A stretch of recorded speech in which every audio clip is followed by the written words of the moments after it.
lupa natin titignan, boundary nila. May bakod po yan sa likod. 1.1 hectares po ito.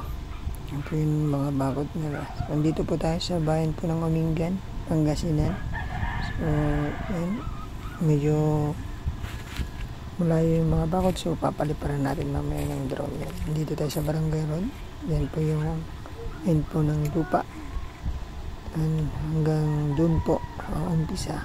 So, Barangay Road po yan. Mga 50 meters frontage po ito.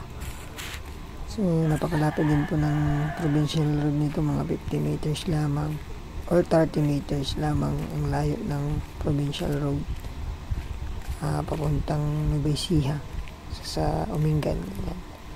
Ayan, napakalapad po ng frontage nito. Rice land siya. Pwede pong pagpatayo ng bahay kasi wala pong baha po dyan. Medyo malayo lang po yung kuryente natin dyan. So, pero may pagkukunan po, pero mga